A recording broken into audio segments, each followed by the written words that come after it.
जो भारतीय जनता पार्टी के सक्रिय सदस्य हैं, सन 1995 से लेकर 2000 तक वह पार्षद भी रह चुके हैं और इसके विरोध में आप लोगों ने काली झंडी भी दिखाए थे भारतीय जनता पार्टी की ओर से। ये श्यामलाल टक्कर लड़ा था चुनाव कांग्रेस की तरफ से जी, और हम लोगों ने काली झंडी दिखाई थी। उस समय बहुत रिस्क का काम था और बहुत जानलेवा काम था, लेकिन किया।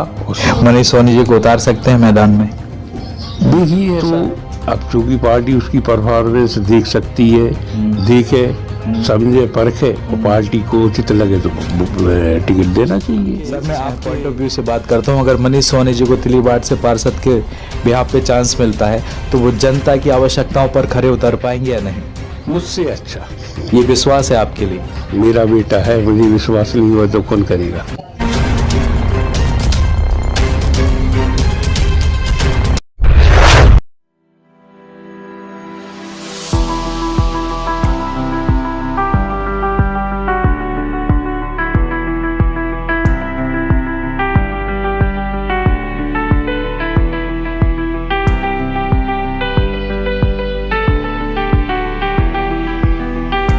यदि आप ऐसी एक खास चीज पर कार्य कर रहे हैं जिसकी आपको वास्तव में परवाह है तो यकीन मानिए किसी को आपको कुछ कहने की जरूरत नहीं है। आपका नजरिया ही आपको आगे बढ़ा देता है। नमस्कार, मैं हूं आपके साथ में भूपेंद्र सिंह और आप रिपब्लिक सागर मीडिया का एक एक्सक्लूसिव कार्यक्रम देख रहे हैं। आज हमारे साथ में है महेश सोनी जी, जो भारतीय जनता पार्टी के सक्रिय सदस्य हैं। सन 1995 से लेकर 2000 तक वह पार्षद भी रह चुके हैं और इसके साथ साथ भारतीय जनता पार्टी के उपाध्यक्ष पद पर रहे हैं। 3 बार उपाध्यक्ष पद पर रहे हैं सन 2000 के बाद से, और उससे पहले मंत्री, महामंत्री और भारतीय जनता पार्टी के कोषाध्यक्ष भी रहे हैं। तो सर, बहुत बहुत स्वागत है आपका हमारे इस चैनल पर। सर, जिस तरीके से अभी नगर निकाय चुनाव का आगाज होने के लिए जा रहा है मध्य प्रदेश में, आप काफी सक्रिय सदस्य माने जाते हैं भारतीय जनता पार्टी के और 95 से लेकर 2000 तक आप पार्षद भी रहे हैं। तो हम ये जानना चाहते हैं कि पार्षद बनने से पहले का जो आपका भारतीय जनता पार्टी का जो कार्यकाल था और किस मुद्दे पर और किस विचार से आपने पार्षद के चुनाव को आपने फोकस किया था? एक्चुअल में आरएसएस से जुड़ा हुआ व्यक्ति हूँ और उस समय आरएसएस का व्यक्ति पार्टी में काम आरएसएस की अनुमति से ही कर पाता था। तो हमें अनुमति मिली कि आप पार्टी का काम करिए, आप बहुत मेहनती हो, तो हम पार्टी का काम करते रहे। और इतनी में हमने मेहनत नहीं की टिकट के लिए, लेकिन माननीय भूपेंद्र सिंह जी, माननीय हन्नान सिंह जी और हमारे उस समय पार्टी के वरिष्ठ नेताओं ने हमें उस योग्य समझा और उन्होंने हमें पार्टी का टिकट दिया और उन लोगों ने सबने हमारे साथ में मेहनत की और हम चुनाव जीते। जिस प्रकार सर अभी देखा जा रहा है कि भारतीय जनता पार्टी अभी एक सत्ता में है, लेकिन 95 से लेके हम 2000 की बात करें, जब भारतीय जनता पार्टी का उतना वर्चस्व नहीं था, उस समय कांग्रेस पार्टी ही लीड करती थी। उस समय में आपने चुनाव की रणनीतियों को कैसे फेस किया और किस प्रकार से आपको स्ट्रगल करना पड़ा? उसमें तो हमारी जो पहले की जो पब्लिक के जनता के साथ में मेहनत थी, काम थे, वो जनता ने हमारे लिए आशीर्वाद स्वरूप दिया और हमें चुनाव जिताया। तो आपने है ना पार्षद बनने के बाद किस किस क्षेत्र में काम किया है और कौन कौन से मुद्दे देखे जो सामाजिक स्तर के हों और आपके वार्ड से रिलेटेड है? उस समय क्या था कि सन 83 के बाद चुनाव नगर निगम की हुई नहीं थी। 83 के बाद हुआ 94 लास्ट, मतलब 95, तो काम कुछ हुए ही नहीं थे वार्डों में और पूरी सड़कें, नालियाँ और उस समय मतलब गंदगी थी, मतलब इतना बड़ा वर्क था। लेकिन धीरे धीरे करके वो आधी जनता को समझ में आती है कि हमने कितना वर्क किया है। और रोड है उस समय सीमेंट कंक्रीट रोड एक भी नहीं थी। और सर, जैसा हम लोगों को जानकारी भी है, जब है ना यहाँ पर कांग्रेस का वर्चस्व हुआ करता था, 80 के पहले की बात करें तो यहाँ पे राजीव गांधी का विजिट हुआ था सागर में, और जिसके विरोध में आप लोगों ने काली झंडी भी दिखाई थी भारतीय जनता पार्टी की ओर से। ये श्यामलाल टक्कर लड़ा था चुनाव कांग्रेस की तरफ से जी।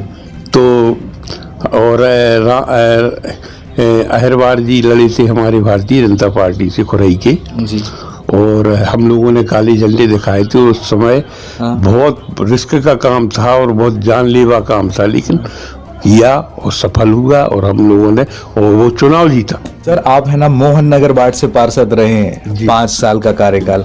अभी आपका प्रेजेंट है, आपका जो रेसिडेंस है वो तिली वार्ड में आता है। जी। तो मैं ये जानना चाहता हूँ कि नगर निकाय चुनाव में आप इस पे दावेदारी क्यों नहीं दिखा रहे हैं? अरे क्या है कि नवयुवकों को हाँ काम करने का मौका मिलना चाहिए, हाँ पहली बात है, और हम लोग मार्गदर्शक के रूप में काम करना चाहते हैं। हाँ। तो सर 3 साल 2000 के बाद में आप 3 बार भी भारतीय जनता पार्टी के उपाध्यक्ष पद पर रहे हैं और अभी भी भारतीय जनता पार्टी के आप सक्रिय सदस्य माने जाते हैं। यानी कोई भी पॉलिटिकल नेता, वरिष्ठ नेता आपसे इस जब सर्वे का बात आती है तो आपसे कांटेक्ट जरूर करते हैं। तो हम यही जानना चाहते हैं कि आप तिली वार्ड में किन किन मुद्दों को लेकर इम्प्लीमेंट चाहते हैं, आप विकास के लिए तिली वार्ड को किस नजरिए से देख रहे हैं? सबसे पहला मुद्दा तो तिली वार्ड में ये है कि यहाँ की साफ सफाई कर्मी इतने कम हैं कि सफाई होती ही नहीं। दूसरा यहाँ पे गरीब तबका ज़्यादा है जो तिली गांव में है। तो उनके लिए लोग कोई मतलब जितने पार्षद है, हम किसी को दोषारोपण नहीं करते, लेकिन उनकी समस्याओं का निराकरण समुचित नहीं हो पा रहा। तो उसके लिए कोई युवा पार्षद हो जो उनको समय दे और उनके साथ में उनकी जो समस्याओं का जो निराकरण है वो करे। सर मैं अभी युवा पॉलिटिशियंस की बात करूं, मैं सबसे पहले बात करता हूं कि पॉलिटिक्स को भ्रष्टाचार की नज़र से लोग ज़्यादा देखते हैं कि राजनीति में भ्रष्टाचार चरम पर है, भ्रष्टाचार बढ़ता ज़्यादा। तो इस मुद्दे पर आपका क्या कहना है? भ्रष्टाचार तो देखिए आपके अनादिकाल से होता है। भ्रष्टाचार तो होगा, लेकिन उसमें ईमानदार लोग भी उत्पन्न होते हो। ईमानदारों की परख करना ये पब्लिक का काम। ये इसका हम वो नहीं बता सकते कि कौन ईमानदार और कौन बेईमान, लेकिन चूंकि पब्लिक समझ सकती है कि कौन ईमानदार कौन बेईमान। एक बात और सर, हम आपके पुत्र मनीष सोनी जी की बात करें तो तिली वार्ड के लिए वो भी एक युवा नेता के रूप में सामाजिक कार्यकर्ताओं को दिखाई दे रहे हैं, उनकी प्रेजेंस भी वहां पर आ रहा है, माइंड ऑफ प्रेजेंस भी चल रहा है। तो हम कह सकते हैं कि आप भारतीय जनता पार्टी की ओर से प्रत्याशी के रूप में मनीष सोनी जी को उतार सकते हैं मैदान में? देखिए ऐसा है कि पार्टी चाहे चूंकि वो पार्टी में थोड़ा बहुत ही योगदान दिया है उसने, लेकिन उतना नहीं दिया जितना हमने दिया है। तो अब चूंकि पार्टी उसकी परफॉर्मेंस देख सकती है, देखे, समझे, परखे और पार्टी को उचित लगे तो टिकट देना चाहिए। सर मैं आपके पॉइंट ऑफ व्यू से बात करता हूं, अगर मनीष सोनी जी को तिली वार्ड से पार्षद के बिहाफ पे चांस मिलता है तो वो जनता की आवश्यकताओं पर खरे उतर पाएंगे या नहीं? मुझसे अच्छा ये विश्वास है आपके लिए? मेरा बेटा है, मुझे विश्वास नहीं हुआ तो कौन करेगा। ठीक सर, बहुत बहुत धन्यवाद हमारे साथ में चैनल के साथ में जुड़ने के लिए। जैसा कि आपने देखा कि हमारे साथ में थी महेश सोनी जी, जो 95 से लेके 2000 तक भारतीय जनता की पार्टी की ओर से पार्षद रहे हैं। अब जैसा कि मध्य प्रदेश में नगर निकाय चुनाव का आगाज होने के लिए जा रहा है, अब देखते हैं कि नगर निकाय चुनाव में महेश सोनी जी की क्या भूमिका रहेगी। इसी के साथ मैं भूपेंद्र सिंह ठाकुर, रिपब्लिक सागर मीडिया की ओर से आप सभी से विदा लेता हूँ। जय हिंद, जय भारत। अगर आप ये वीडियो YouTube पर देख रहे हैं तो हमारे चैनल को सब्सक्राइब करें और बेल आइकन को दबाना ना भूलें। अगर आप Facebook पर ये वीडियो देख रहे हैं तो हमारे पेज को लाइक करें।